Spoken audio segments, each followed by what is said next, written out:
Hello and welcome to Easier Movement, Happier Life.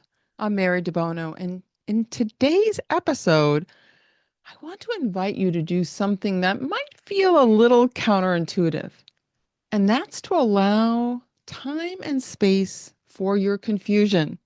Yes, really, confusion.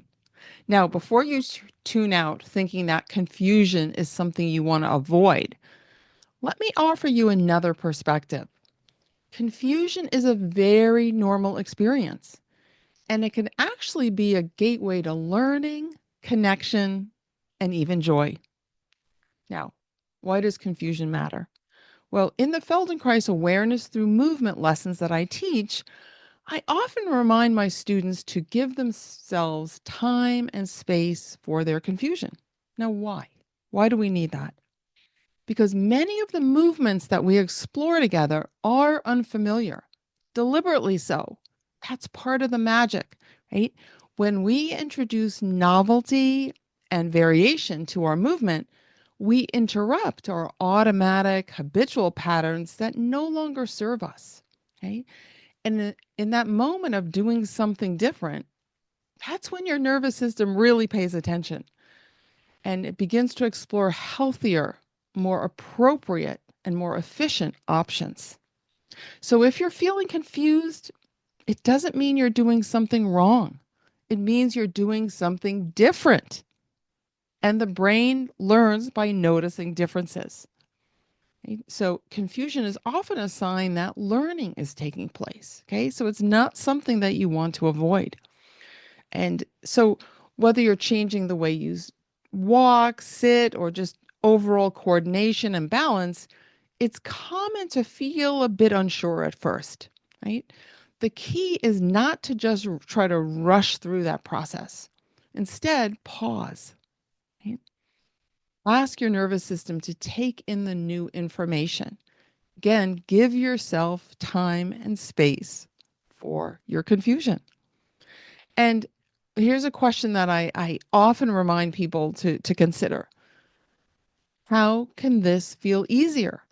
And that really helps you get a handle on your confusion. In other words, instead of thinking, oh, I'm not doing this right and judging yourself and all that kind of stuff that we often do, just take a breath and ask yourself, how can this feel easier? So it kind of like helps you soften the edges of your confusion, right? Allows your nervous system to have more time and space to process what you're learning and allows you to improve faster, actually. And that simple question, how can this feel easier? That really can invite your brain to discover more efficient, more elegant ways of moving and acting. Now, what about your animals? Okay. You're probably here because you have an interest in horses or dogs or other animals as well as yourself. So let's extend this idea of confusion to our animals. So when you're doing Debono moves with your horse or your dog, you might do something that we commonly call a rib cage slide. Super, super gentle. It's very delicate. It's light, but you're just working with your animal's rib cage in a particular way. And maybe you don't get immediate feedback. Like you're like you can just tell that your horse or your dog's wheels are turning, they're not quite sure. They're definitely not uncomfortable because that's essential that your animal feels comfortable, they feel safe, there's no, pain or anxiety about pain. But there's like you can just tell that their nervous system is saying this feels different, right? That means that their nervous system is noticing something new. So just like with you, that moment is golden. That's where the learning takes place, right? That's where the real change begins. Okay, so this is true again for your horse, for your dog, for any animal you work with, right? There's going to be that sense that, ah, I'm noticing something different. So that's important. So that they mean that your animal is sensing, processing, and integrating something new. Okay, so these are good things. Now, how would you incorporate confusion in your training and daily life? Well, Just say you're teaching your horse or your dog to respond to a subtle new cue. If they don't respond in the way you hope for them, right away, that's okay. That's called learning. And they might respond one, two, or three times. And you're like, yeah, they've got it. And the next time they don't, because learning isn't linear. That's okay. And it could also be, by the way, it might reflect that you're doing something differently with your cue, but that's part of your confusion.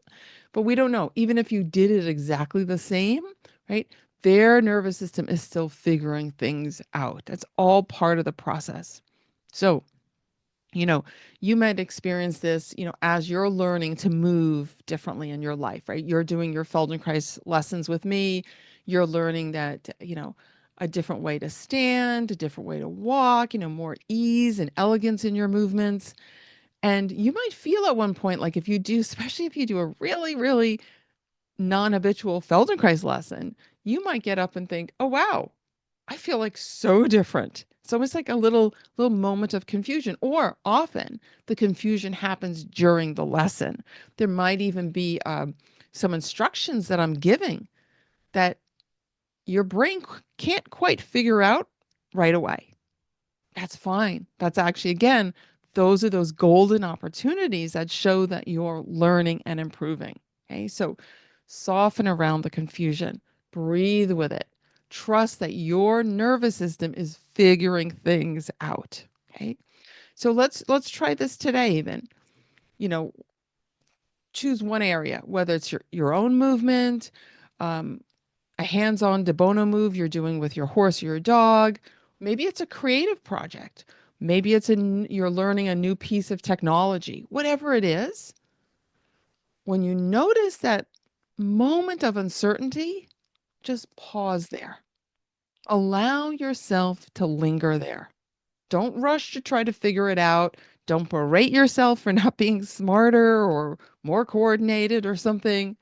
Be okay with not knowing how to do it, because confusion is not a block, it's a bridge. Okay? It's a bridge to improvement. So, next time you feel confused, whether that's on your Feldenkrais mat, with your horse or your dog, remember, confusion isn't a stop sign. Right? It's actually a signpost that you're on your way to greater growth and improvement. So, thank you so very much for listening. I love sharing these ideas with you, and I appreciate your feedback. So feel free to email me, mary@marydebono.com. If you have comments, questions, you want to tell me what your challenge is, and we could do a podcast for you as well. So I look forward to seeing you again very soon. Bye for now.